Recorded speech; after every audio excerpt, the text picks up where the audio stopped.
नमस्कार मित्रों, आज के जीवनवंत चैनल में पुनः आपका स्वागत है। आज हम एक बहुत ही गंभीर और संवेदनशील विषय लेकर चर्चा करेंगे।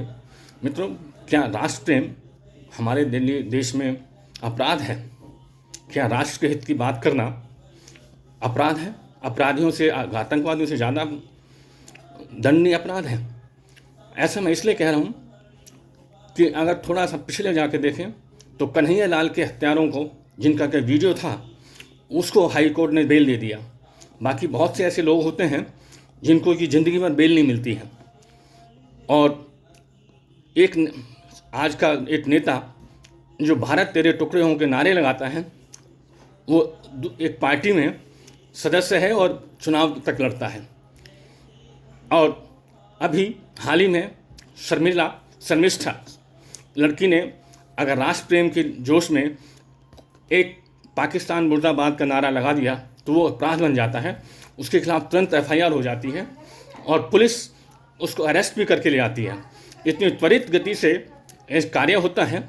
और जबकि उसी क्षेत्र में दिन दहाड़े घर से घुसकर भीड़ मार देती है पिता पुत्र को, कोई कार्रवाई नहीं होती है। और हजारों हिंदुओं को मारा जाता, घर फूंक दिए जाते हैं, महिलाओं से बलात्कार होता है, तब कोई कार्रवाई नहीं होती है, तब केवल जांच चल रही होती है। लेकिन इस केस में तुरंत ही एफआईआर दर्ज हो जाती है, तुरंत एक्शन हो जाता है और वो आकर उसको अरेस्ट करके ले भी जाते हैं। और इस राज्य की, दिल्ली की पुलिस भी उनके साथ पूर्णतः सहयोग करती है। अपराधियों, आतंकवादियों के मामले में तो ये सब निठल्ले बैठे रहते हैं, लेकिन ऐसे राष्ट्र प्रेमियों के लिए तुरंत उनके मन में जोश आ जाता है और कर्तव्य भावना प्रेरित हो जाती है। और इससे भी ज़्यादा दुखदायी बात है कि सारी पार्टियां, जो पार्टी राष्ट्र प्रेम का दम भरती हैं, उसी के राज्य में ऐसा अपराध हो जाता है कि राष्ट्र प्रेम को करने वाले अपराधी घोषित किए जाते हैं।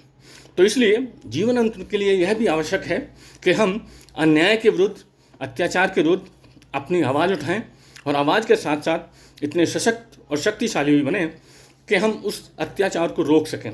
क्योंकि आज के इस व्यवस्था में तो यही जाहिर होता है कि इस देश में जो खुलकर बड़ी बड़ी गालियां देता है हमारे समाज को, हिंदू समाज को, वो उतना ही बड़ा नेता है, उतना ही उनको सम्मान मिल जाता है। लेकिन जो अपने राष्ट्र की बात करे, हिंदू धर्म की बात करे, अर्थात हिंदू धर्म ही राष्ट्र धर्म है, यहाँ हिंदू हैं इसलिए सारा धर्म जीवित है। अगर हिंदू जिस दिन खत्म हो जाएंगे तो उस दिन दुनिया के सारे धर्म भी खत्म हो जाएंगे। किसी भी देश का उदाहरण ले लीजिए, वहाँ कितने धर्म बसते हैं। कोई भी मोस्ट डेमोक्रेटिक कंट्री यूएसए है, उसमें कितने धर्म मिलते हैं? बहुत सारे धर्म तो वहाँ, बौद्धिस्ट वहाँ मिलते नहीं हैं।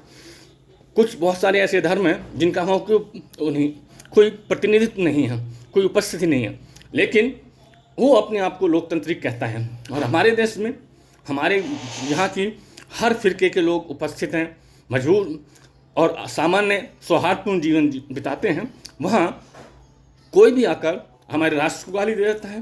राष्ट्र मतलब हिंदू, क्योंकि जब तक राष्ट्र है तब तक ही हिंदुओं के बलबूते पर है। जिस दिन हिंदू खत्म हो गए उस दिन राष्ट्र भी खत्म हो जाएगा। और इसलिए हिंदू और राष्ट्र एक ही बात है। और राष्ट्र प्रेम पर अत्याचार करना, उनको झूठे दोष बनाकर जेल में डाल देना, तुरंत कार्रवाई कर देना, ये बहुत ही सोचनीय विषय है। और हमको यह भी सोचना चाहिए कि जब एक व्यवस्था दूसरी जगह बहुत लिबरल हो जाती है, कोई उस चीज़ पर ध्यान नहीं देती है और जरा सी इस छोटी सी बात पर त्वरित कार्रवाई करके जेल में डाल देती है, जो कि सरासर अन्याय है। इस वीडियो को आप सरासर अधिकतर फैलाएं और अपनी आवाज़ बुलंद करें, जिससे कि यह राष्ट्र सुरक्षित रह सके। अगर राष्ट्र के रखवाले और चाहने वाले सुरक्षित नहीं रहेंगे तो ये राष्ट्र भी खत्म हो जाएगा। अतः राष्ट्र खतरे में है और खतरा बाहर से कम, बाहर से खतरे के लिए तो सेना है, हमारे अंदरूनी खतरे से हमारा राष्ट्र खतरे में है। इसलिए हम सबको एक आवाज़ में मिलकर सभी राष्ट्रवादियों को एक आवाज़ में आवाज़ उठानी चाहिए और उसके लिए संघर्ष भी करना चाहिए, जिससे कि राष्ट्र की अस्मिता बनी रहे। धन्यवाद।